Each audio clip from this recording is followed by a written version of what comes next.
الحمد للہ وکفا وسلام علی عبادہ الذین اصطفا اما بعد فاعوذ باللہ من الشیطان الرجیم بسم اللہ الرحمن الرحیم رب اشرح لی صدری ویسر لی امری واحلل عقدۃ من لسانی یفقہوا قولی۔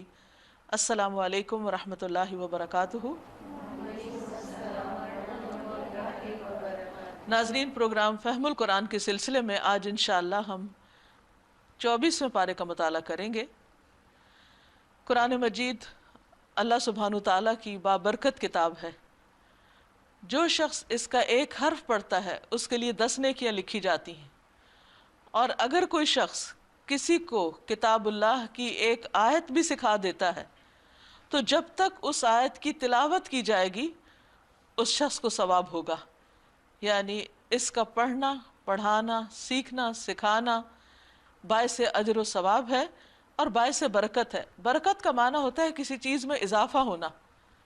تو اگر ہم قرآن مجید کی ایک آیت پڑھتے ہیں اور پھر پڑھ کر کسی اور کو سکھا دیتے ہیں تو وہ ایک ایسے ثواب کا سلسلہ شروع ہو جاتا ہے جو ختم نہیں ہوتا جب تک کہ وہ شخص اس کو پڑھنا ختم نہ کر دے۔ اور اگر وہ آگے کسی اور کو سکھا دیتا ہے اور وہ پھر آگے کسی اور کو سکھا دیتا ہے تو جو بھی اس میں سکھانے والے آئیں گے ان سب کو وہ اجر ملتا چلا جائے گا، کیونکہ اللہ تعالیٰ کے خزانوں میں کسی چیز کی کمی نہیں ہے۔ اللہ تعالیٰ سے دعا ہے کہ وہ ہمیں ان برکتوں سے مالا مال فرمائے۔ ارشاد باری تعالیٰ ہے، فَمَنْ أَظْلَمُ مِمَّنْ كَذَبَ عَلَى اللَّهِ وَكَذَّبَ بِالصِّدْقِ إِذْ جَاءَهُ أَلَيْسَ فِي جَهَنَّمَ مَثْوًى لِلْكَافِرِينَ وَالَّذِي جَاءَ بِالصِّدْقِ وَصَدَّقَ بِهِ أُولَئِكَ هُمُ الْمُتَّقُونَ۔ پھر اس شخص سے بڑا ظالم اور کون ہوگا جس نے اللہ پر جھوٹ باندھا اور جب سچائی اس کے سامنے آئی تو اس نے اس کو جھٹلا دیا۔ ہر وہ نظریہ جو حقیقت کے مطابق نہ ہو، جس کی کوئی بنیاد نہ ہو، جس کے اندر کوئی سچائی نہ ہو، وہ دراصل اللہ پر جھوٹ باندھنا ہے۔ یعنی انسان اللہ تعالیٰ کے بارے میں یا اس کے دین کے بارے میں یا اس کی ہدایات کے بارے میں اگر ایسے خیالات رکھتا ہے، ایسے اعتقاد رکھتا ہے کہ جس کی اللہ سبحانہ وتعالیٰ نے کوئی تصدیق نہیں فرمائی، اس کو کنفرم نہیں کیا، اور وہ اس کے اپنے ہی دماغ کی اختراع ہے، یہ لوگوں کی سنی سنائی باتیں ہیں، ان کو اس نے دین بنایا ہوا ہے، تو یہ دراصل اللہ پہ جھوٹ باندھنا ہے، کیونکہ اللہ تعالیٰ نے تو ایسی کوئی بات کہی نہیں جو اللہ کے نام پہ لوگوں کو بیان کر رہا ہے۔ فرمایا کہ وہ سب سے بڑا ظالم ہے جو اللہ پہ جھوٹ باندھے، جو من گھڑت دین پیش کرے یا اس پہ خود چلے، اور جب اصلی دین سامنے آئے، سچائی سامنے آئے تو وہ اس کو جھٹلا دے۔ وَكَذَّبَ بِالصِّدْقِ، تو یہ ظلم کی انتہا ہے۔ نبی صلی اللہ علیہ وسلم نے فرمایا، قیامت کے دن کفار اور منافقین کو علی الاعلان لوگوں کے سامنے بلایا جائے گا اور کہا جائے گا کہ یہ وہ لوگ ہیں جنہوں نے اللہ پر جھوٹ باندھا۔ الیس فی جہنم مثوی للکافرین، کیا جہنم میں کافروں کے لیے ٹھکانہ نہیں؟ یعنی بہت ٹھکانہ ہے، ایسے لوگوں کی سزا جہنم ہی ہے۔ اس کے برعکس والذی جاء بالصدق وصدق بہ، وہ شخص جو سچائی لایا، یعنی جس نے حق کی طرف لوگوں کو بلایا، خواہ وہ اللہ کے رسول صلی اللہ علیہ وسلم ہو یا ان کے بعد آپ کی پیروی کرتے ہوئے دوسرے لوگ، آپ کے صحابہ یا تابعین یا قیامت تک کے لوگ جو سچائی کی تلقین کریں، سچائی کی تبلیغ کریں، حق دین پیش کریں، وصدق بہ، اور خود بھی اس کی تصدیق کریں، جیسے حضرت ابوبکر صدیق رضی اللہ تعالیٰ عنہ نے تصدیق کی تھی، دیگر صحابہ کرام نے کی، اور قیامت تک جو بھی مومن اس سچائی کی یعنی اصلی دین کی تصدیق کریں، اولئک ھم المتقون، یہی لوگ دراصل متقی ہیں، اللہ سے ڈرنے والے ہیں، کیونکہ اللہ کا ڈر ہی انسان کو حق پر قائم رکھتا ہے۔ رسول اللہ صلی اللہ علیہ وسلم نے فرمایا، اگر تم میں 4 خصائل پائے جاتے ہوں تو تمہیں دنیا کے کسی فائدے سے محرومی کا کوئی افسوس نہیں ہونا چاہیے۔ امانت کی حفاظت، سچی بات، حسن فطرت، اور رزق کی پاک دامنی، یعنی پاک حلال طیب رزق انسان کو نصیب ہو۔ لَهُمْ مَا يَشَاءُونَ عِندَ رَبِّهِمْ ذَلِكَ جَزَاءُ الْمُحْسِنِينَ، انہیں اپنے رب کے ہاں وہ سب کچھ ملے گا جس کی وہ خواہش کریں گے، جس کی وہ تمنا کریں گے، یعنی جنت میں جا کر ان کی تمام خواہشات کی تکمیل کی جائے گی، اور یہ نیکی کرنے والوں کی جزا ہے، یہ بدلہ ہے، کیونکہ دنیا میں انہوں نے سچائی کو پا کر اس کی تصدیق کی اور اپنی زندگی کو اس کے مطابق گزارا۔ اس لیے قیامت کے دن اللہ تعالیٰ ان کی مرضی اور ان کی خواہشات کو پورا فرمائے گا، کیونکہ دنیا میں انہوں نے اللہ کی مرضی کے مطابق زندگی بسر کی ہوگی۔ لِيُكَفِّرَ اللَّهُ عَنْهُمْ أَسْوَأَ الَّذِي عَمِلُوا وَيَجْزِيَهُمْ أَجْرَهُمْ بِأَحْسَنِ الَّذِي كَانُوا يَعْمَلُونَ، تاکہ جو بدترین اعمال انہوں نے کیے تھے انہیں اللہ ان کے حساب سے ساقط کر دے، یعنی ان کی غلطیاں محسنین کی معاف کر دی جائیں گی، اور جو بہترین اعمال وہ کرتے رہے ان کے لحاظ سے ان کو اجر عطا فرمائے، یعنی اللہ نے قیامت کا دن اس لیے رکھا ہے۔ الیس اللہ بکاف عبدہ، کیا اللہ اپنے بندے کے لیے کافی نہیں ہے؟ اس کی تمام ضروریات پوری کرنے کے لیے، اس کو مشکلات سے نکالنے کے لیے، اس کی تمنائیں اور خواہشات پوری کرنے کے لیے۔ تو جو شخص اللہ پہ بھروسہ کرتا ہے اور اللہ کو اپنا سب کچھ سمجھتا ہے، پھر اسے غیر اللہ کی ضرورت نہیں رہتی۔ یہ لوگ اس کے سوا دوسروں سے تم کو ڈراتے ہیں، حالانکہ اللہ جسے گمراہی میں ڈال دے اسے کوئی راستہ دکھانے والا نہیں، اور جسے وہ ہدایت دے اسے کوئی بھٹکانے والا بھی نہیں۔ وَلَئِن سَأَلْتَهُم مَّنْ خَلَقَ السَّمَاوَاتِ وَالْأَرْضَ لَيَقُولُنَّ اللَّهُ، ان لوگوں سے اگر آپ پوچھیں کہ زمین اور آسمانوں کو کس نے پیدا کیا تو یہ خود کہیں گے کہ اللہ نے۔ ان سے کہیے جب حقیقت یہ ہے تو تمہارا کیا خیال ہے کہ اگر اللہ مجھے کوئی نقصان پہنچانا چاہے تو کیا تمہاری یہ دیویاں جنہیں تم اللہ کو چھوڑ کر پکارتے ہو، جن پہ بھروسہ کرتے ہو، مجھے اس کے پہنچائے ہوئے نقصان سے بچا لیں گی؟ یا اللہ مجھ پر مہربانی کرنا چاہے تو کیا یہ اس کی رحمت کو روک سکیں گی؟ بس ان سے کہہ دو کہ میرے لیے اللہ ہی کافی ہے، بھروسہ کرنے والے اسی پر بھروسہ کرتے ہیں، یعنی تمام اختیارات کا مالک اللہ ہے۔ اللہ کے سوا کوئی ایسا نہیں جس نے آسمان و زمین کو بنایا، تو آسمان و زمین پر اختیار بھی پھر کسی اور کا نہیں، کیونکہ جب کسی کو کوئی فائدہ پہنچتا ہے تو چھوٹی سی بھی چیز جو انسان کو ملتی ہے، مثلا ایک پھل ہی، اس پھل کے پیدا ہونے کے لیے اور اس بندے تک پہنچنے کے لیے کائنات کی کتنی بے شمار قوتیں کام کر رہی ہوتی ہیں جو اللہ نے بنائی ہیں۔ مثلا مٹی چاہیے، مٹی کے اندر جو غذائیت ہے وہ چاہیے، پھر وہ بیج چاہیے، پھر پانی چاہیے، دھوپ چاہیے، پھر وہ ساری چیزیں مل کے اس کو ایک خاص ٹمپریچر کے مطابق مدد ملتی ہے تو اس سے پودا نکلتا ہے، پھر وہ پودا ایک خاص مدت کو پہنچتا ہے، اس کو ایک خاص میچورٹی تک پہنچنے کے لیے بہت سے اسباب درکار ہوتے ہیں۔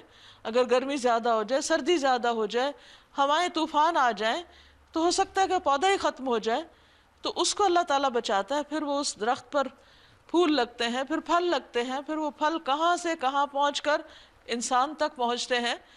تو یہ کیا ایک چھوٹی سی نعمت کا بھی ملنا کوئی معمولی چیز ہے؟ اس تک پہنچنے کے لیے بہت ساری چیزیں کام کر رہی ہوتی، اور وہ ساری کی ساری اللہ کے اختیار میں۔ تو اس لیے اگر اللہ تعالیٰ کچھ دینا چاہے تو کوئی اور اس کو روک نہیں سکتا، اور اگر وہ نہ دینا چاہے تو کوئی اور بنا نہیں سکتا۔ تو ان سے کہیے کہ مجھے کسی اور سے کچھ بھی توقع نہیں، سب کچھ میرے رب کے پاس ہے اور وہی دینے والا ہے، اسی پر میں بھروسہ کرتا ہوں۔ ان سے صاف کہیے کہ اے میری قوم کے لوگو، تم اپنی جگہ کام کیے جاؤ، میں اپنا کام کرتا رہوں گا، یعنی تم اگر انکار کرتے ہو تو کرو، لیکن میں اپنے پیغام پہنچانے سے باز نہیں آؤں گا۔ ان سے صاف کہہ دیجئے تمہاری مخالفت سے میں اپنے کام سے باز نہیں آؤں گا، ان قریب تمہیں معلوم ہو جائے گا کہ کس پر رسوا کن عذاب آتا ہے اور کسے وہ سزا ملتی ہے جو کبھی ٹلنے والی نہیں۔ اے نبی صلی اللہ علیہ وسلم، ہم نے سب انسانوں کے لیے یہ کتاب آپ پر برحق نازل کی ہے، اب جو سیدھا رستہ اختیار کرے گا یعنی اس کتاب کے مطابق وہ اپنے لیے کرے گا، اور جو بھٹکے گا اس کے بھٹکنے کا وبال بھی اسی پر ہوگا، تم ان کے ذمہ دار نہیں، یعنی آپ کا کام ہے پہنچا دینا، باقی یہ اپنا اپنا خود بھگتیں گے جو بھی انہوں نے کیا ہوگا۔ پھر اللہ تعالیٰ کی قدرت کی مزید نشانیاں دکھائی جا رہی، اللہ یتوفی الانفس حین موتها واللتی لم تمت فی منامها، وہ اللہ ہی ہے جو موت کے وقت روحیں قبض کرتا ہے، یعنی اسی کے حکم سے یہ سب کچھ ہوتا ہے، موت اسی کے اختیار میں ہے، اور جو ابھی نہیں مرا اس کی روح نیند میں قبض کر لیتا ہے۔ ہم ہر روز رات کو سوتے وقت اس کا مشاہدہ کرتے ہیں کہ ہمارے اندر سے ایک چیز چلی جاتی ہے تو ہم پوری طرح ایک طرح سے انکانشس ہو کر سوتے ہیں، کہ ہمارے کان سننا چھوڑ دیتے ہیں، ہماری آنکھیں دیکھتی نہیں اس وقت۔ تو یہ سب کچھ اللہ کے اذن سے ہو رہا ہوتا ہے۔ یہ اللہ تعالیٰ ہر روز اپنی قدرت ہمیں دکھاتا ہے، اپنی نشانی دکھاتا ہے۔ پھر جس پر وہ موت کا فیصلہ نافذ کر لیتا ہے اس کو روک دیتا ہے، یعنی وہ روح واپس نہیں آتی اور انسان نیند میں ہی فوت ہو جاتا ہے، اور دوسروں کی روحیں ایک وقت مقرر کے لیے واپس بھیج دیتا ہے، صبح پھر اٹھ جاتے ہیں لوگ۔ اس میں بڑی نشانیاں ہیں ان لوگوں کے لیے جو غور و فکر کرنے والے ہیں۔ کیا اس رب کو چھوڑ کر ان لوگوں نے دوسروں کو سفارشی بنا رکھا ہے؟ ان سے کہو کیا وہ شفاعت کریں گے خواہ ان کے اختیار میں کچھ بھی نہ ہو اور وہ سمجھتے بھی نہ ہو، یعنی ان کو یہ بھی نہ پتا ہو کہ شفاعت کہتے کس کو ہے؟ کہو شفاعت ساری کی ساری اللہ کے اختیار میں ہے، آسمانوں اور زمین کی بادشاہی کا وہی مالک ہے، پھر اسی کی طرف تم پلٹائے جانے والے ہو۔ جب اکیلے اللہ کا ذکر کیا جاتا ہے تو آخرت پر ایمان نہ رکھنے والوں کے دل کڑنے لگتے ہیں کہ کسی ان کے اور بزرگ کا یا کسی معبود کا ذکر یا کسی دیوتا دیوی کا ذکر کیوں نہیں کیا جا رہا؟ یہ کیسا دین ہے کہ صرف ایک ہی الہ ہے اس میں؟ اور جب اس کے سوا دوسروں کا ذکر ہوتا ہے تو یکا یک وہ خوشی سے کھل اٹھتے ہیں، کیونکہ ان کی ساری وفاداریاں اور محبتیں ان سے ہیں۔ آسمان اور زمین کے پیدا کرنے والے، قل اللہم فاطر السماوات والارض عالم الغیب والشہادہ انت تحکم بین عبادک فیما کانوا فیہ یختلفون، کہو اے اللہ آسمانوں اور زمین کے پیدا کرنے والے، حاضر و غائب کے جاننے والے، تو ہی اپنے بندوں کے درمیان اس چیز کا فیصلہ کرے گا جس میں وہ اختلاف کرتے رہے ہیں۔ یعنی دنیا میں تو لوگ اللہ کے سوا جب کسی اور کی طرف متوجہ ہوتے ہیں تو ان کے درمیان خود بخود اختلاف ہو جاتا ہے۔ ایک اللہ کو ماننے والے اور بہت سے خداؤں کے ماننے والے ایک سوچ نہیں رکھتے، ان کے درمیان ایک قدرتی اختلاف ہے، اور اس اختلاف کو دنیا میں ختم کیا بھی نہیں جا سکتا۔ لیکن قیامت کے دن اللہ تعالیٰ جب سامنے آئے گا تو سب کو پتہ چل جائے گا کہ اصل معبود تو ایک ہی تھا۔ اور اس کے علاوہ بھی جن جن باتوں میں بندے اختلاف کرتے ہیں، قیامت کے دن اللہ تعالیٰ ان کے درمیان فیصلہ کرے گا کہ کون حق پر تھا اور کون نہیں۔ تو اس لیے کامیاب انسان وہی ہے جو سچائی کو چاہنے والا ہو اور سچائی کی تلاش میں رہے، اور سچ جب سامنے آ جائے تو اس کا انکار نہ کرے۔ اگر ان ظالموں کے پاس زمین کی ساری دولت بھی ہو اور اتنی ہی اور بھی، تو یہ روز قیامت کے برے عذاب سے بچنے کے لیے سب کچھ فدیے میں دینے کے لیے تیار ہو جائیں گے۔ وہاں اللہ کی طرف سے ان کے سامنے وہ کچھ آئے گا جس کا انہوں نے کبھی اندازہ ہی نہیں کیا ہے۔ وہاں اپنی کمائی کے سارے برے نتائج ان پہ کھل جائیں گے، اور وہی چیز ان پر مسلط ہو جائے گی جس کا یہ مذاق اڑاتے رہے۔ یہی انسان جب اسے ذرا سی مصیبت چھو جاتی ہے تو ہمیں پکارتا ہے، پھر اور دیویاں دیوتا بھول جاتے ہیں، اور جب ہم اسے اپنی طرف سے نعمت دے کر افار دیتے ہیں تو کہتا ہے یہ تو مجھے علم کی بنا پر دیا گیا، پھر اپنے علم کو شریک کر لیتا ہے۔ نہیں، بلکہ یہ آزمائش ہے، مگر ان میں سے اکثر لوگ جانتے نہیں۔ یعنی بہت سے لوگ جہالت اور نادانی کی وجہ سے جو نعمت مل رہی ہوتی ہے اس کو اپنی قابلیت کا نتیجہ سمجھتے ہیں، اور یہ سمجھتے ہیں کہ ہم اللہ کے بہت اس کی وجہ سے قریب ہیں، یا ہمارے ہر کام کو بہت قبولیت مل گئی ہے۔ تو اصل بات یہ ہے کہ بہت سے لوگوں کے پاس قابلیت ہوتی ہے لیکن ان کو وہ ساری نعمتیں نہیں ملتی اس قابلیت کے باوجود۔ جب تک کسی کو بھی ملنے والی کسی چیز میں اللہ کی مدد اور توفیق شامل نہ ہو تو وہ نعمت چاہے قریب ہی آئی کیوں نہ کھڑی ہو اس کو نہیں مل سکتی۔ بہت دفعہ ایسا ہوتا ہے کہ کوئی نعمت بہت ہی قریب ہوتی ہے انسان کے لیکن وہ اس تک نہیں پہنچ سکتا، اس سے پہلے یہ خود ختم ہو جاتا ہے، وہ چیز ختم ہو جاتی ہے۔ تو ایسی صورت میں جو بھی انسان کو ملے اس پر اللہ کا شکر ادا کرے کہ یہ اسی کے دیے ہوئے سے ملی، اپنی قابلیت کی وجہ سے نہیں ملی، یا ضروری نہیں کہ ہماری کسی نیکی کی وجہ سے ہی ملی ہو، ورنہ اللہ تعالیٰ جو لوگ نیک نہیں ہیں ان کو تو کچھ بھی نہ دے۔ یہی بات ان سے پہلے گزرے ہوئے لوگ بھی کہہ چکے ہیں، مگر جو کچھ وہ کماتے ہیں وہ ان کے کسی کام نہیں آیا، پھر اپنی کمائی کے برے نتائج انہوں نے بھگتے، اور ان لوگوں میں سے بھی جو ظالم ہیں ان قریب وہ اپنی کمائی کے برے نتائج بھگتیں گے۔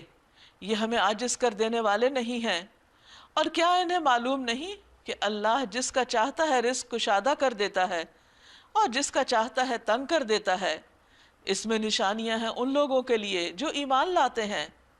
اے نبی صلی اللہ علیہ وسلم کہہ دیجئے کہ اے میرے بندو، قل یا عبادی الذین اسرفوا علی انفسہم لا تقنطوا من رحمت اللہ، اے میرے بندو جنہوں نے اپنی جانوں پر زیادتی کی، یعنی غلطیاں کی، نہ جانے میں، انجانے میں، بھول چوک سے گناہ کیے، اللہ کو ناراض کیا، وہ اللہ کی رحمت سے مایوس نہ ہو جائیں۔ اے بندو اللہ کی رحمت سے مایوس نہ ہو جاؤ، یقیناً اللہ سارے گناہ معاف کر دیتا ہے، وہ تو غفور الرحیم ہے۔ یعنی بندہ جب اللہ تعالیٰ کی طرف پلٹتا ہے، اپنی غلطیوں کا اعتراف کر لیتا ہے، اللہ کو راضی کرنے والی بات کرتا ہے اور عمل سے بھی ثابت کرتا ہے، تو اللہ تعالیٰ اس سے خوش ہو جاتا ہے اور اس کے پچھلے گناہوں کو اس طرح معاف کر دیتا ہے گویا اس نے کیے ہی نہیں تھے۔ حدیث میں آتا ہے التائب من الذنب کمن لا ذنب لہ، گناہ سے توبہ کرنے والا ایسا ہے، ایسا صاف ہوتا ہے گویا اس نے گناہ کیا ہی نہ ہو۔ یہ اللہ تعالیٰ کا خاص احسان ہے، لیکن شرط یہ ہے کہ انسان اللہ سبحانہ تعالیٰ کی طرف سچے دل سے راغب ہو۔ انہ هو الغفور الرحیم، بے شک وہ غفور الرحیم ہے۔ جب گناہ معاف ہو جائیں تو کیا کرو؟ وَأَنِيبُوا إِلَىٰ رَبِّكُمْ، اپنے رب کی طرف پلٹو، وَأَسْلِمُوا لَهُ، اور اس کے فرما بردار بن جاؤ۔ یہ نہیں کہ غلط کام کر کے توبہ کر کے پھر دوبارہ مزے سے غلط کام کرو، نہیں، پھر نیکی کی راہ لو، اس کے فرما بردار بنو۔ من قبل ان یأتیکم العذاب ثم لا تنصرون، اس سے پہلے کہ تمہارے پاس کوئی عذاب آ جائے، کوئی مصیبت آ جائے، پھر تم مدد نہ دیے جاؤ گے۔ یعنی انسان کو کچھ پتہ نہیں کہ کس وقت اس کی زندگی کا خاتمہ ہو جائے، تو اس لیے کبھی بھی گناہ کے کاموں میں خود کو ڈھیل نہ دے، غلط کام کرتا نہ چلا جائے، بلکہ جو ہی احساس ہو فوراً چھوڑ دے، پلٹ آئے۔ اور اس کے لیے کیا ضروری ہے کہ پھر وَاتَّبِعُوا أَحْسَنَ مَا أُنزِلَ إِلَيْكُم مِّن رَّبِّكُمْ، پیروی کرو اس بہترین چیز کی جو تمہاری طرف تمہارے رب کی طرف سے نازل کی گئی۔ یعنی انسان جب نیکی کے کاموں میں لگ جاتا ہے، اللہ کی بات ماننے لگتا ہے، تو پھر گناہ چھٹ جاتے ہیں۔ من قبل ان یأتیکم العذاب بغتۃ، اس سے پہلے کہ تم پر اچانک کوئی عذاب آ جائے، اچانک پکڑ ہو جائے، اچانک موت آ جائے۔ وانتم لا تشعرون، اور تم شعور نہ رکھتے ہو، تمہیں پتہ ہی نہ ہو، احساس ہی نہ ہو۔ ان تقول نفس یا حسرتا علی ما فرطت فی جنب اللہ وان کنت لمن الساخرین، کہیں ایسا نہ ہو کہ بعد میں کوئی شخص کہے افسوس میری اس کوتاہی پر جو میں اللہ کی جناب میں کرتا رہا۔ یعنی پکڑ کے بعد اگر اس کو حسرتیں ہوئیں تو پھر اس کا کوئی علاج نہیں ہوگا، بلکہ میں تو الٹا مذاق اڑانے والوں میں شامل تھا۔ حقیقت یہ ہے کہ ہر انسان کو مرنے کے بعد حسرتیں ہوں گی، قبر میں بھی اور آخرت میں بھی۔ جس نے برا کیا وہ تو اس پہ حسرت کرے گا کہ میں اچھا کرتا، لیکن جس نے اچھا بھی کیا ہوگا اس کو بھی حسرت ہوگی کاش میں اس سے بھی اچھا کرتا، اس سے بھی زیادہ کر لیتا، یا کہے کاش اللہ نے مجھے ہدایت بخشی ہوتی تو میں بھی متقیوں میں سے ہوتا۔ یعنی عام طور پر انسان تقوی کی خواہش نہیں رکھتا، یا کہتا ہے بس جتنا میں ایمان لاؤں، لا الہ الا اللہ پڑھ لی کافی ہے میرے لیے، اس سے زیادہ کیا کرنا۔ لیکن اصل مطلوب کیا ہے کہ بندے کے دل میں اللہ کی محبت پیدا ہو جائے، اللہ کا ڈر پیدا ہو جائے، تقوی پیدا ہو جائے، اور جو تقوی کے جتنے اعلیٰ مقام پر ہوگا اس کا درجہ آخرت میں، اس کا انعام بھی اتنا ہی اعلیٰ ہوگا۔ تو وہاں انسان پھر تمنا کرے گا کاش میں ان متقی لوگوں میں شامل ہوتا جنہوں نے پورے شعور کے ساتھ زندگی بسر کی اور قدم قدم پر پھونک پھونک کے آگے بڑھے، اور انہوں نے ہر طرف سے چوکنے ہو کر اپنی زندگی بسر کی کہ کہیں کوئی غلط کام ہم سے نہ ہو، اور اگر کوئی ہو گیا بھول چوک سے انسان ہونے کے ناطے تو فوراً انہوں نے اللہ سے استغفار کر لی، یا عذاب دیکھ کر کہیں یہ نہ کہے کاش مجھے ایک موقع اور مل جائے، ایک اور چانس، اور میں بھی نیک کام کرنے والوں میں شامل ہو جاؤں، لیکن اس وقت تو پھر کوئی چانس نہیں ہوگا۔ بلا قد جاءتک آیاتی فکذبت بہا، اس وقت اسے یہ جواب ملے کیوں نہیں، میری آیات تیرے پاس آ چکی تھی، تجھے سمجھایا جا چکا تھا، پھر تو نے انہیں جھٹلایا اور تکبر کیا اور تو کافروں میں سے تھا۔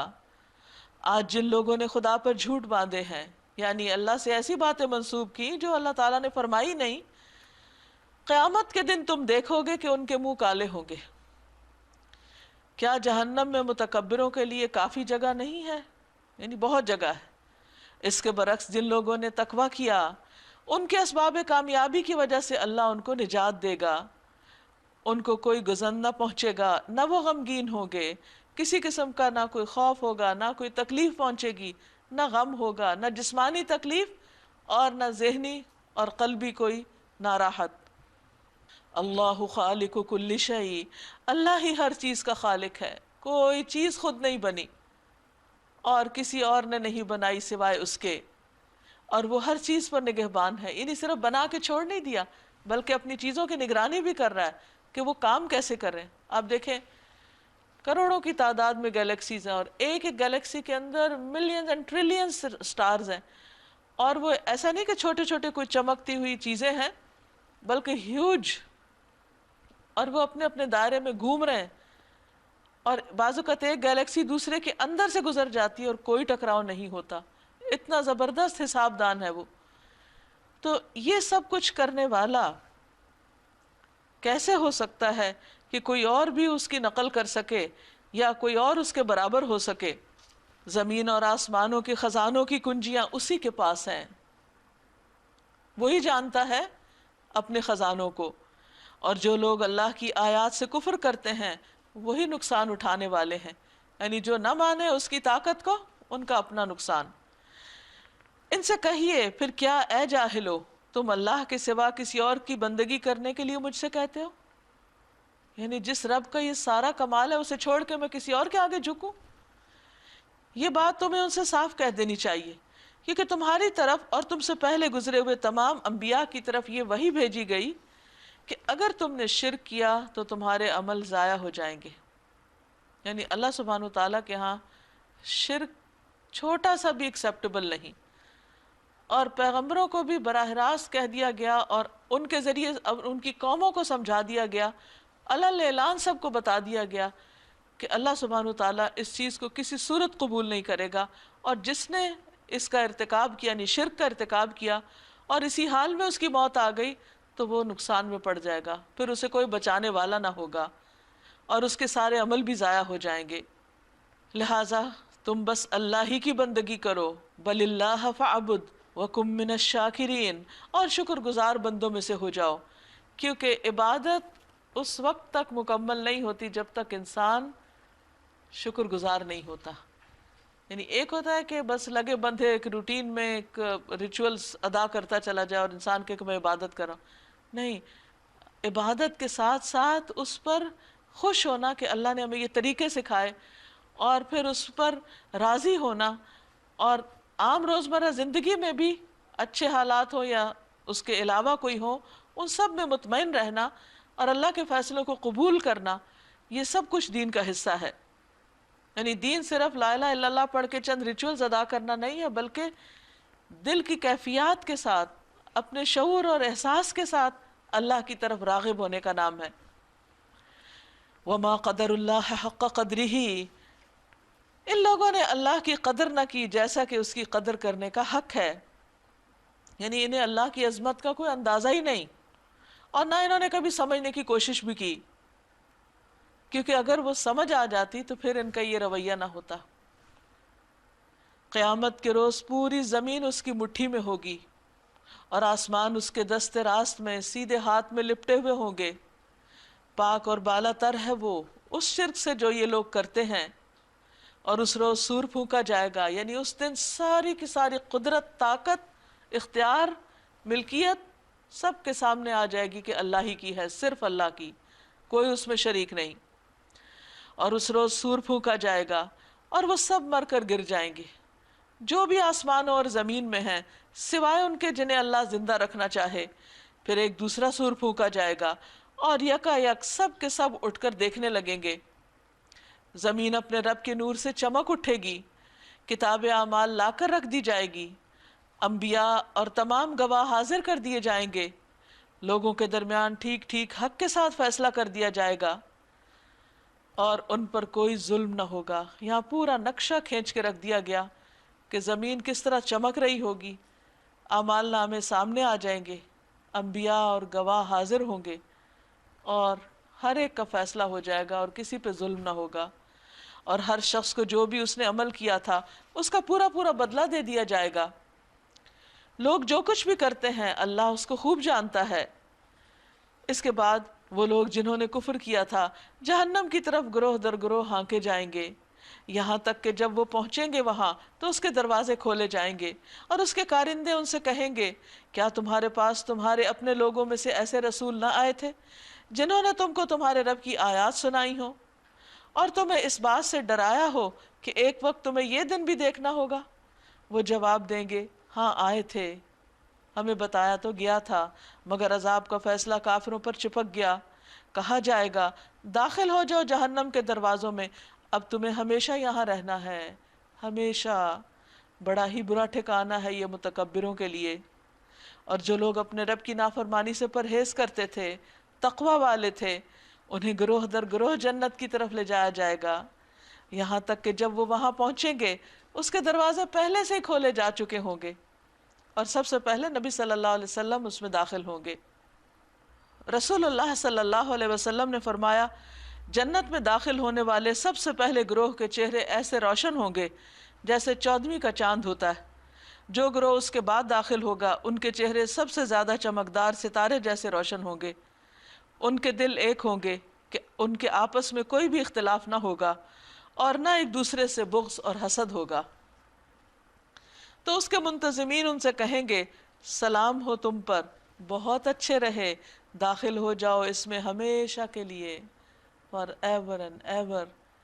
اور وہ کہیں گے، شکر ہے اس خدا کا جس نے ہمارے ساتھ اپنا وعدہ سچ کر دکھایا اور ہم کو زمین کا وارث بنا دیا، اب ہم جنت میں جہاں چاہیں اپنی جگہ بنا سکتے ہیں، پوری آزادی ہے۔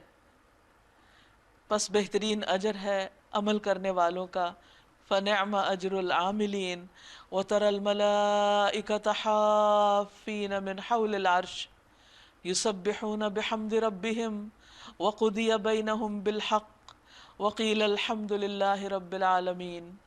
اور تم دیکھو گے کہ فرشتے عرش کے گرد حلقہ بنائے ہوئے ہیں، سرکل میں ہیں، اپنے رب کی حمد اور تسبیح کر رہے ہوں گے۔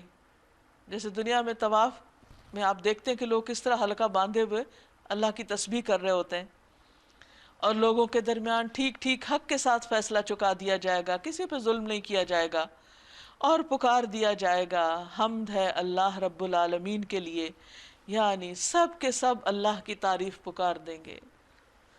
اللہ تعالی ہمیں بھی اپنی تعریف کرنے والا اور شکر ادا کرنے والا بنائے۔ سورۃ المؤمن، اس کو سورۃ غافر بھی کہتے ہیں۔ بسم اللہ الرحمن الرحیم، شروع اللہ کے نام سے جو بے انتہا مہربان نہایت رحم فرمانے والا ہے۔ حامیم، حامیم، تنزیل الکتاب من اللہ العزیز العلیم، غافر الذنب وقابل التوب شدید العقاب ذی الطول لا الہ الا هو الیہ المصیر۔ اس کتاب کا نزول اللہ کی طرف سے ہے جو زبردست ہے، سب کچھ جاننے والا ہے، گناہ معاف کرنے والا اور توبہ قبول کرنے والا ہے، سخت سزا دینے والا اور بڑا صاحب فضل ہے۔ یہاں ایک طرف اللہ تعالیٰ کی ایسی صفات بیان ہوئی ہیں کہ جن کو سن کے ڈر لگتا ہے، اور دوسری طرف انسان سکون میں آتا ہے کہ اگر اس کی اطاعت کی تو اللہ تعالیٰ ہماری غلطیوں کو معاف بھی کر دے گا۔ کوئی معبود اس کے سوا نہیں، اسی کی طرف سب کو پلٹنا ہے۔ ما یجادل فی آیات اللہ الا الذین کفروا، اللہ کی آیات میں جھگڑے نہیں کرتے مگر صرف وہ لوگ جنہوں نے کفر کیا۔ اس کے بعد دنیا کے ملکوں میں ان کی چلت پھرت تمہیں کسی دھوکے میں نہ ڈالے۔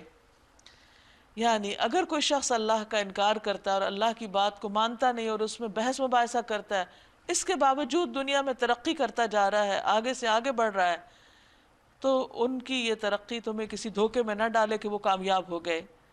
ان سے پہلے نوح علیہ السلام کی قوم بھی جھٹلا چکی، اور اس کے بعد بہت سے دوسرے جتھوں نے بھی یہی کام کیا۔ ہر قوم اپنے رسول پہ جھپٹی تاکہ اسے گرفتار کرے، ان سب نے باطل کے ہتھیاروں سے حق کو نیچا دکھانے کی کوشش کی، مگر آخر کار میں نے ان کو پکڑ لیا، پھر دیکھ لو میری سزا کیسی سخت تھی۔ اسی طرح تیرے رب کا یہ فیصلہ بھی ان لوگوں پر چسپاں ہو چکا جو کفر کے مرتکب ہوئے ہیں۔ کیا فیصلہ؟ کہ وہ جہنم میں جانے والے ہیں۔ الذین یحملون العرش ومن حولہ، عرش الہی کے حامل فرشتے اور جو عرش کے گرد و پیش حاضر رہتے ہیں، یعنی کچھ فرشتے ایسے ہیں جنہوں نے عرش اٹھایا ہوا ہے، وہ کتنے بڑے ہیں اس کی وضاحت ایک حدیث سے ہوتی ہے۔ نبی صلی اللہ علیہ وسلم نے فرمایا، مجھے یہ اجازت دی گئی ہے کہ میں اللہ کے عرش کے اٹھانے والے فرشتوں میں سے کسی فرشتے کے بارے میں بیان کروں، اس کے کانوں کی لوح سے کندھے تک کا درمیانی فاصلہ 700 سال کی مسافت جتنا ہے۔ اتنے بڑے ہیں وہ فرشتے اپنے سائز میں، سب اپنے رب کی حمد کے ساتھ اس کی تسبیح کر رہے ہیں، یعنی کچھ تو اٹھائے ہوئے ہیں عرش کو اور کچھ اس کے گرد طواف کرتے ہیں، وہ سب کے سب تسبیح کر رہے ہیں، اللہ کی پاکی بیان کر رہے ہیں، وہ اس پر ایمان رکھتے ہیں اور ایمان لانے والوں کے حق میں دعائے مغفرت کرتے ہیں۔ اب دیکھیے کہ اللہ کو ماننا اور اللہ تعالیٰ کی باتوں کا اقرار کرنا یہ اتنی زبردست چیز ہے کہ اس بنا پر اللہ سبحانہ و تعالیٰ کے جو مقرب فرشتے ہیں وہ ایسے لوگوں کے لیے دعائیں کرتے ہیں۔ یعنی ہم عام طور پر یہ تمنا کرتے ہیں، حسرت رکھتے ہیں کہ کوئی ہمارے لیے دعا کرے، لیکن جب ہم اللہ تعالیٰ پر ایمان کا اقرار کرتے ہیں تو وہ فرشتے ہمارے لیے دعائیں کرتے ہیں۔ جب ہماری پکار اوپر اٹھتی ہے تو پھر اللہ کے وہ فرشتے ایسے پکارنے والوں کے حق میں مزید دعائیں کرتے ہیں۔ کیا دعائیں کرتے ہیں؟ نمبر 1، ان کی بخشش کی دعا کرتے ہیں کہ اللہ ان کے گناہ معاف کر دے۔ وہ کہتے ہیں، اے ہمارے رب، تو اپنی رحمت اور اپنے علم کے ساتھ ہر چیز پہ چھایا ہوا ہے، پس معاف کر دے اور عذاب دوزخ سے بچا لے ان لوگوں کو جنہوں نے توبہ کی ہے۔ یا اللہ، جنہوں نے توبہ کی ہے ان کی توبہ قبول کر لے اور تیرا راستہ اختیار کر لیا ہے، اے ہمارے رب، اور داخل کر ان کو ہمیشہ رہنے والی جنتوں میں جن کا تو نے ان سے وعدہ کیا ہے، اور ان کے والدین اور بیویوں اور اولاد میں سے جو نیک ہوں ان کو بھی وہاں ان کے ساتھ ہی پہنچا دے۔ ان کے لیے بھی وہ دعائیں کرتے ہیں۔ تو بلا شبہ قادر مطلق اور حکیم ہے، عزیز اور حکیم ہے، اور ان کو برائیوں سے بچا دے۔ یعنی فرشتے ایسے ایمان والوں کے حق میں دعا کرتے ہیں کہ یا اللہ تو انہیں برائیوں سے دور رکھ۔ جس کو تو نے قیامت کے دن برائیوں سے بچا دیا، یعنی برائیوں کے برے انجام سے بچا دیا، اس پر تو نے بڑا رحم کیا۔ یہی بہت بڑی کامیابی ہے کہ انسان فرشتوں کی دعاؤں کا مستحق ہو جائے اور پھر ان کی دعائیں سن لی جائیں اور انسان کی بالآخر نجات ہو جائے۔ اس کے برعکس جن لوگوں نے کفر کیا ہے، قیامت کے روز ان کو پکار کر کہا جائے گا، آج تمہیں جتنا شدید غصہ اپنے اوپر آ رہا ہے، اللہ تم پر اس سے زیادہ غضبناک اس وقت ہوتا تھا جب تمہیں ایمان کی طرف بلایا جاتا تھا اور تم کفر کرتے تھے، مان کے نہیں دیتے تھے۔ وہ کہیں گے، اے ہمارے رب، تو نے واقعی ہمیں 2 دفعہ موت اور 2 دفعہ زندگی دے دی، یعنی پہلے ہم کچھ نہ تھے، پھر دنیا میں آئے، پیدا ہوئے، پھر ہم فوت ہوئے، پھر دوبارہ ہمیں زندگی ملی، حساب کتاب، تو 2 زندگیاں اور 2 موت۔ ہم اپنے قصوروں کا اعتراف کرتے ہیں، یعنی ہم تسلیم کرتے ہیں کہ دوسری زندگی کا انکار کر کے ہم نے بڑی سخت غلطی کی ہے۔ اگر پہلی زندگی دنیا کی تھی تو دوسری آخرت کی کیوں نہیں ہو سکتی؟ کیا اب یہاں سے نکلنے کا کوئی راستہ ہے، کوئی امکان ہے کہ ہمارا یہ گناہ معاف ہو جائے؟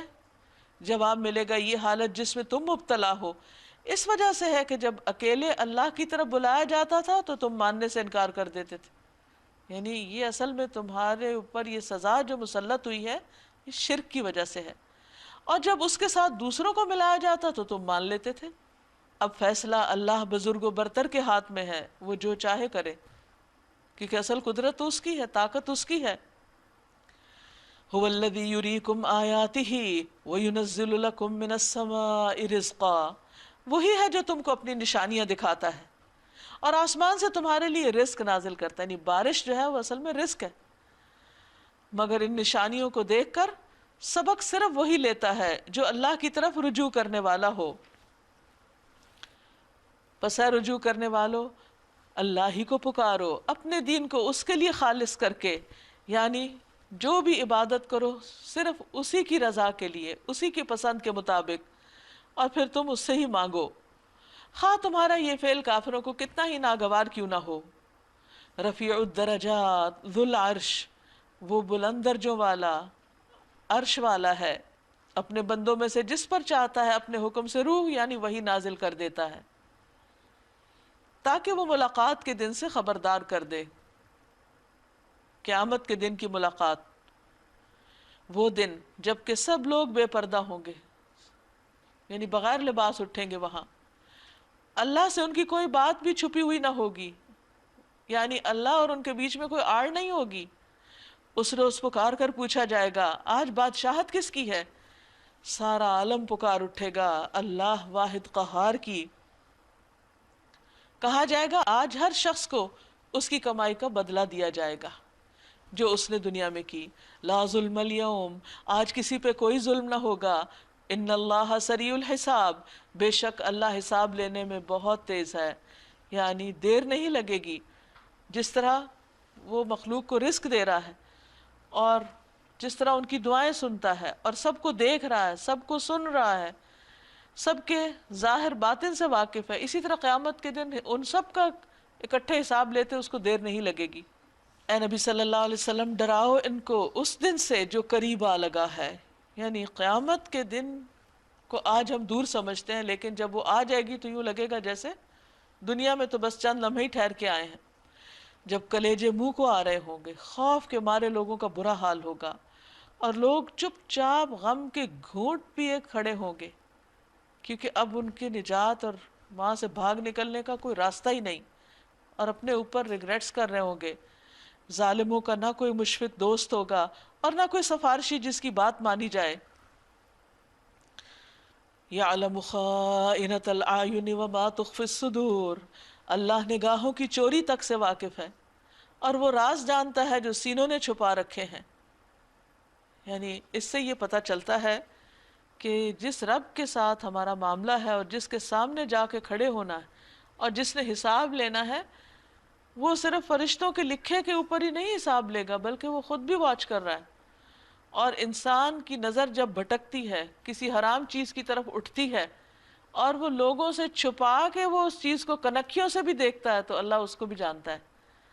اور پھر دل میں جو خیالات ہوتے ہیں، بندوں کو کیا پتا کون کس کے بارے میں کیا سوچ رہا ہے، اچھی باتیں سوچ رہا ہے یا بیہودہ خیالات اس کے دل میں ہیں، اللہ کو وہ بھی سب کچھ پتا ہے. کون اپنے ایمان میں سچا ہے، کس کے اندر نفاق ہے، کون شک کی حالت میں ہے، کون کیا سمجھتا ہے، سب اس کو معلوم ہے. واللہ یقضی بالحق، اور اللہ حق کے ساتھ فیصلہ کرے گا. یعنی صرف ظاہری اعمال پر نہیں، دلوں کی کیفیات اور دلوں کے حالات کو بھی سامنے رکھے گا، کیونکہ انما الاعمال بالنیات، اعمال کا دار و مدار نیت پر ہے.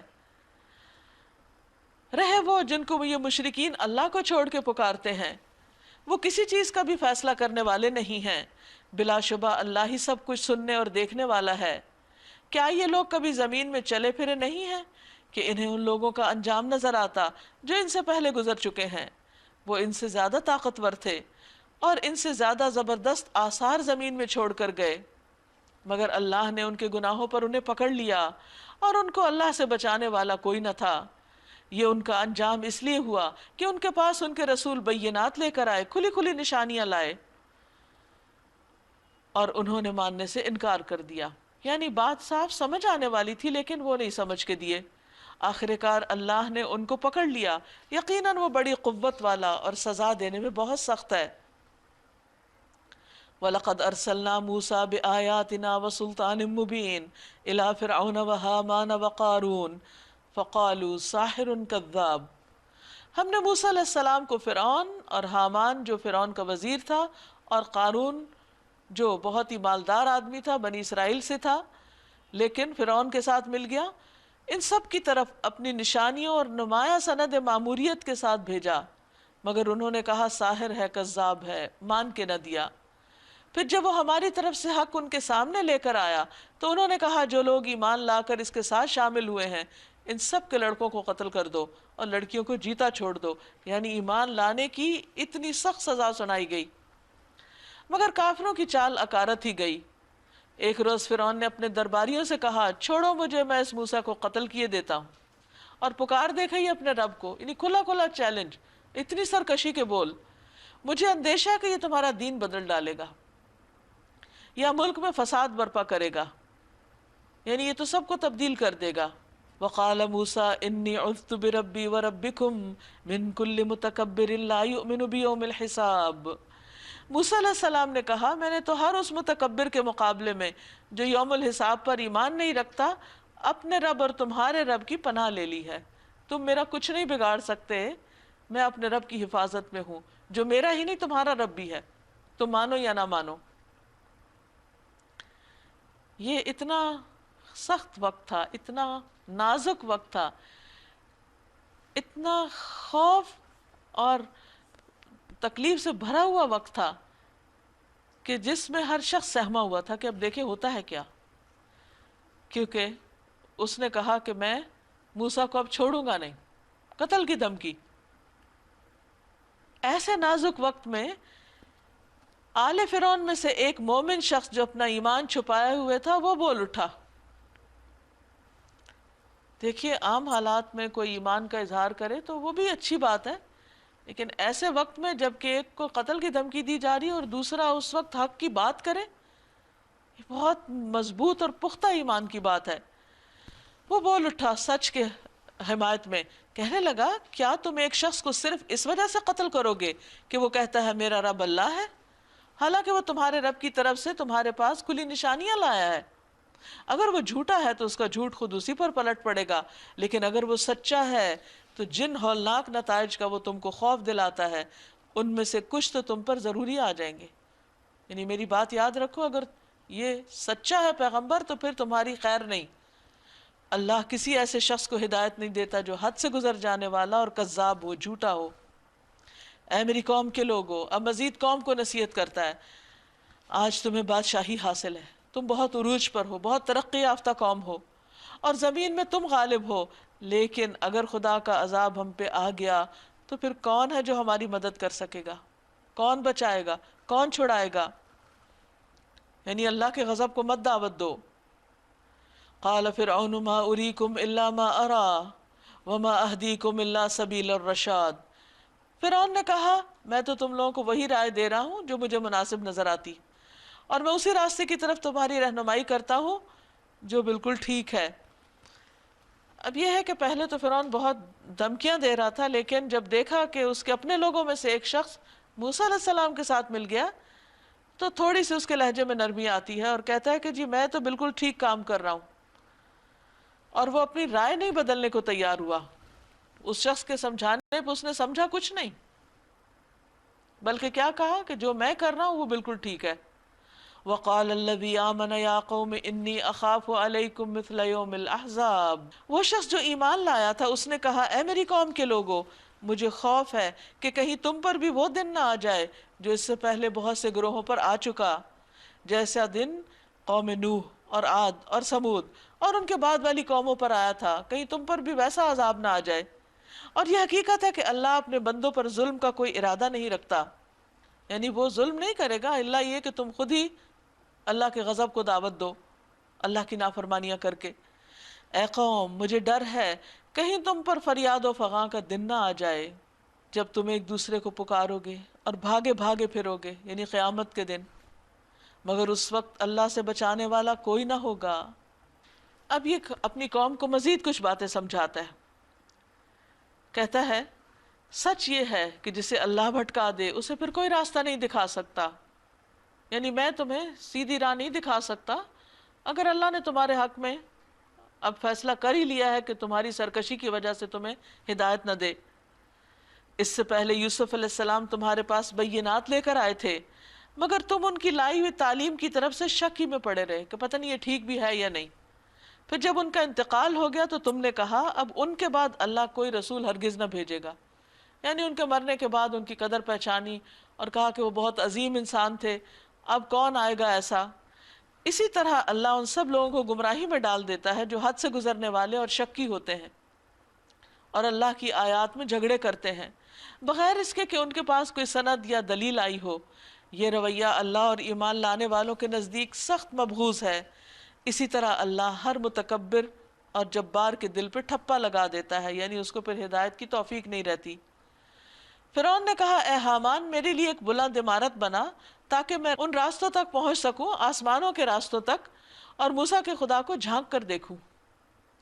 مجھے تو یہ موسیٰ جھوٹا ہی معلوم ہوتا ہے، یعنی اتنا کچھ سمجھانے کے باوجود وہ اپنی ہٹ دھرمی سے باز نہیں آیا اور مزید مذاق اڑانے لگا۔ اس کا یہ مطلب نہیں تھا کہ واقعی وہ بڑا سنجیدہ تھا کہ عمارت بنوا کے وہ حق کی تلاش میں اوپر چڑھنا تھا اس نے، نہیں، وہ صرف موسیٰ علیہ السلام اور ان کے پیغام کو بلٹل کرنا چاہ رہا تھا۔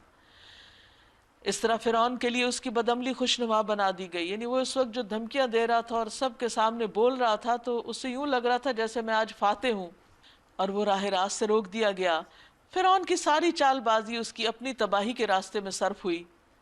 فرعون جب اپنی بات کر چکا تو وہ شخص جو ایمان لایا تھا بولا اے میری قوم کے لوگو میری بات مانو، میں تمہیں صحیح رستہ دکھاؤں کہ یہ دنیا کی زندگی بہت مختصر ہے، ہمیشہ کے قیام کی جگہ آخرت ہی ہے۔ من عمل سیئۃ فلا یجزا الا مثلہا، جو برائی کرے گا اس کو اتنا ہی بدلہ ملے گا جتنی اس نے برائی کی ہوگی، اور جو نیک عمل کرے گا خواہ وہ مرد ہو یا عورت، بشرطے کہ ہو وہ مومن، ایسے سب لوگ جنت میں داخل ہوں گے جہاں ان کو بے حساب رزق دیا جائے گا۔ اے قوم آخر یہ کیا ماجرا ہے کہ میں تو تم لوگوں کو نجات کی طرف بلا رہا ہوں اور تم لوگ مجھے آگ کی طرف دعوت دیتے ہو، تم مجھے اپنے دین کی طرف کھینچتے ہو، تم مجھے اس بات کی دعوت دیتے ہو کہ میں اللہ سے کفر کروں اور اس کے ساتھ ان ہستیوں کو شریک ٹھہراؤں جنہیں میں نہیں جانتا کہ ان کا کیا مقام ہے، کیا سٹیٹس ہے، حالانکہ میں تمہیں اس زبردست مغفرت والے خدا کی طرف بلا رہا ہوں، اس رب کی طرف بلا رہا ہوں۔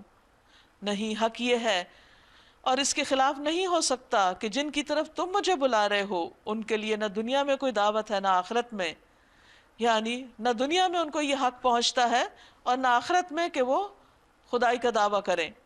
ہم سب کو پلٹنا اللہ ہی کی طرف ہے اور حد سے گزرنے والے آگ میں جانے والے ہیں۔ آج جو کچھ میں کہہ رہا ہوں ان قریب وہ وقت آئے گا جب تم اسے یاد کرو گے، اور اپنا معاملہ میں اللہ کے سپرد کرتا ہوں، وہ اپنے بندوں کا نگہبان ہے۔ تو ظاہر ہے کہ اس نے جس قسم کے حق کی بات کی تھی اس کے بعد پھر کیا نتیجہ نکل سکتا تھا؟ دھمکیاں ہوں گی اور اس کے ساتھ برا سلوک کیا گیا ہوگا۔ تو اس نے کہا تم جو بھی کرو میں اپنا معاملہ اللہ کے سپرد کرتا ہوں اور اپنے آپ کو اللہ کی حفاظت میں دیتا ہوں۔ تو جو اللہ کی حفاظت میں خود کو دے دے تو اللہ تعالیٰ اس کو پروٹیکٹ کرتا ہے۔ فَوَقَاهُ اللَّهُ السَّيِّئَاتِ مَا مَكَرُوا وَحَاقَ بِآلِ فِرْعَوْنَ سُوءُ الْعَذَابِ۔ آخرکار ان لوگوں نے جو بری سے بری چالیں چلی اس مومن کے خلاف، اللہ نے ان سب سے اس کو بچا لیا، یعنی اللہ تعالیٰ نے اس کو اپنی حفاظت میں رکھا، اور فرعون کے ساتھ ہی خود بدترین عذاب کے پھیر میں آ گئے۔ دوزخ کی آگ ہے جس کے سامنے صبح و شام وہ پیش کیے جاتے ہیں۔ ابھی قیامت نہیں آئی تو اس سے پتہ چلتا ہے کہ مرنے کے بعد قیامت سے پہلے جو برزخ کا موقع ہے یا برزخ کا وقت ہے اس میں بھی جزا سزا ہے۔ اور جب قیامت کی گھڑی آ جائے گی تو حکم ہوگا کہ آل فرعون کو شدید تر عذاب میں داخل کرو۔ اس سے عذاب قبر بھی ثابت ہوتا ہے۔ بہت سے لوگ کہتے ہیں نا کہ جب حساب قیامت کے دن ہوگا تو سزا پہلے کیوں ہے، لیکن قرآن تو ہمیں یہی بتاتا ہے کہ اس دن تو پھر اصل سزا شروع ہوگی، لیکن جو مجرم جرم کرتے ہوئے پکڑے جائیں اور کفر کی حالت میں شرک کرتے ہوئے یا برے کام کرتے ہوئے ان کی موت آئے تو موت سے لے کے قیامت تک کا عرصہ بھی ان کے لیے سخت مصیبت کا ہوگا۔ قبر میں ان کو یہ ساری سزائیں محسوس ہو رہی ہوں گی، اور جب قیامت کی گھڑی آ جائے گی تو اس دن حکم ہوگا کہ آل فرعون کو شدید ترین عذاب میں داخل کرو۔ پھر ذرا خیال کرو اس وقت کا جب یہ لوگ دوزخ میں ایک دوسرے سے جھگڑ رہے ہوں گے. دنیا کے جو لوگ کمزور تھے وہ بڑے بننے والوں سے کہیں گے کہ ہم تمہارے تابع تھے، ہم تمہیں فالو کرتے تھے، اب کیا یہاں تم نار جہنم کی تکلیف کے کچھ حصے سے ہم کو بچا لو گے؟ وہ بڑے بننے والے جواب دیں گے ہم سب یہاں ایک حال میں ہیں اور اللہ بندوں کے درمیان فیصلہ کر چکا ہے. پھر یہ دوزخ میں پڑے ہوئے لوگ جہنم کے اہلکاروں سے کہیں گے اپنے رب سے دعا کرو ہمارے عذاب میں بس ایک دن کی کمی کر دے. وہ پوچھیں گے کیا تمہارے پاس تمہارے رسول بینات لے کر نہیں آئے تھے، کھلی نشانیاں نہیں آئی تھی تمہارے پاس؟ وہ کہیں گے ہاں.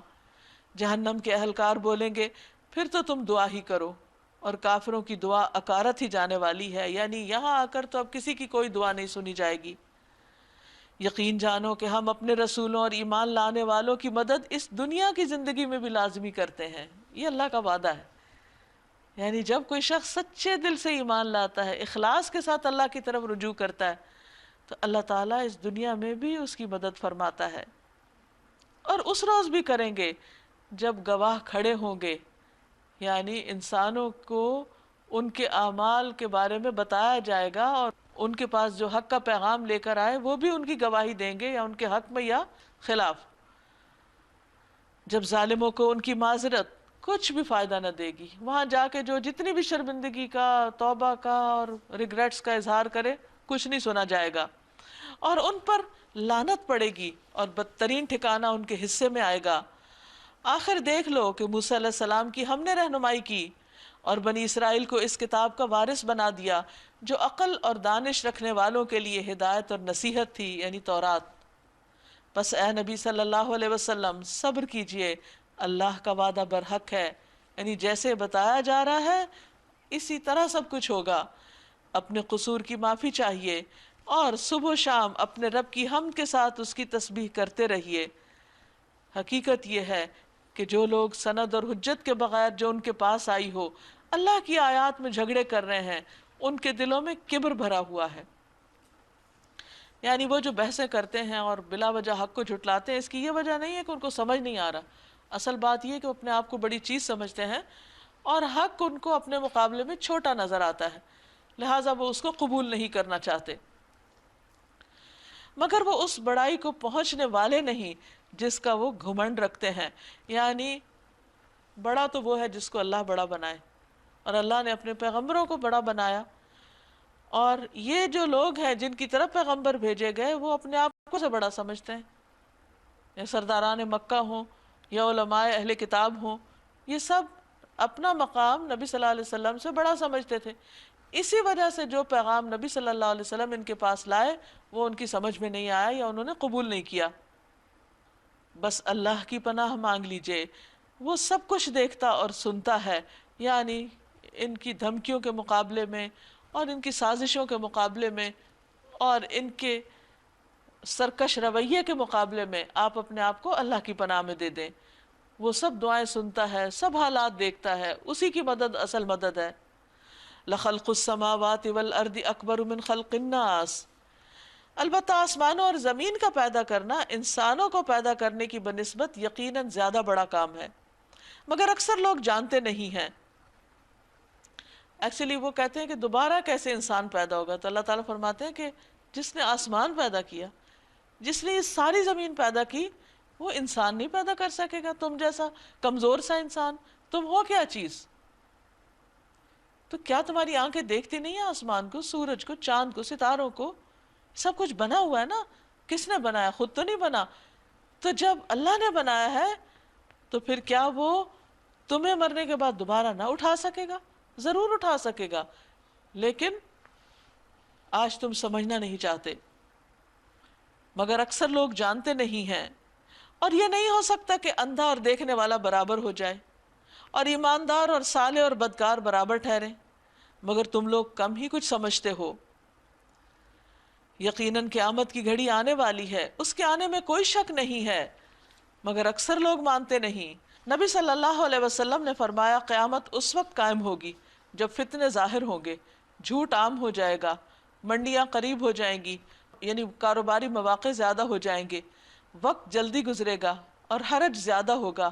کہا گیا حرج کے کیا معنی ہیں؟ فرمایا قتل. قیامت کے قریب ہونے کی علامت یہ بھی ہے کہ چاند بڑا ہو جائے گا. جب ایک رات کا چاند نظر آئے گا تو کہا جائے گا کہ یہ 2 راتوں کا چاند ہے. وقال ربکم ادعونی، تمہارا رب کہتا ہے مجھے پکارو. استجب لکم، میں تمہاری دعائیں قبول کروں گا. ان الذین یستکبرون عن عبادتی، بے شک وہ لوگ جو میری عبادت سے تکبر کرتے ہیں، سیدخلون جہنم داخرین، ضرور وہ ذلیل و خوار ہو کر جہنم میں داخل ہوں گے. یہاں پر اللہ سبحانہ وتعالیٰ دعاؤں کے بارے میں فرماتے ہیں کہ وہ بھی مجھے سے مانگو، کیونکہ دعا عبادت کا حصہ ہے. رسول اللہ صلی اللہ علیہ وسلم نے فرمایا یقیناً دعا ہی عبادت ہے. پھر آپ نے یہ آیت تلاوت فرمائی ادعونی استجب لکم. جب انسان اللہ کے سامنے ہاتھ پھیلاتا ہے اور اس سے مانگتا ہے تو اس کا مطلب یہ کہ وہ اللہ کی بڑائی تسلیم کرتا ہے، اللہ کو اپنا الہ مانتا ہے. تو اللہ تعالیٰ فرماتے ہیں کہ دعائیں قبول کرنے یا نہ کرنے کے سارے اختیارات میرے پاس ہیں، لہٰذا تم دوسروں سے نہیں مانگو، مجھ سے مانگو. تم جب مجھ سے مانگو گے تو میں تمہاری دعائیں قبول کروں گا. جو لوگ دعا نہیں مانگتے، دعا مانگنے سے تکبر کرتے ہیں، اللہ تعالیٰ کو پسند نہیں. اللہ تعالیٰ ان کا ٹھکانہ آخرت میں بہت برا کرے گا. نبی صلی اللہ علیہ وسلم نے فرمایا قضا کو کوئی چیز نہیں ٹال سکتی مگر دعا.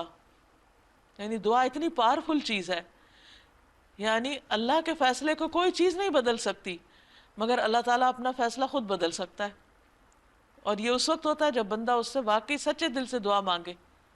بہت سے لوگ دعا نہیں مانگتے، اس میں سستی کرتے ہیں، کہتے ہیں پتہ نہیں سنی جائے گی کہ نہیں، پتہ نہیں مانگنی بھی چاہیے یا نہیں، پتہ نہیں ٹھیک ہے یا نہیں. شیطان اسی طرح کے وسوسوں اور شکوک و شبہات میں ان کو ڈالے رکھتا ہے، جس کی بنا پر وہ اللہ تعالیٰ سے اپنا تعلق قائم نہیں کرتے، اس سے مانگتے ہی نہیں اور مایوسی کی زندگی گزارتے ہیں.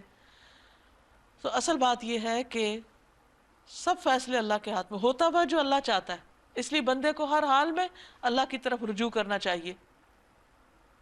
نبی صلی اللہ علیہ وسلم نے فرمایا آدمی جب کبھی اللہ سے مانگتا ہے اللہ تعالیٰ اسے یا تو وہی چیز دے دیتا ہے جس کی اس نے دعا کی ہو، یا کوئی بلا آنے سے روک دیتا ہے، یعنی وہ چیز نہیں ملتی لیکن کوئی تکلیف رک جاتی ہے، یا پھر آخرت کے لیے اس کو جمع کر لیا جاتا ہے.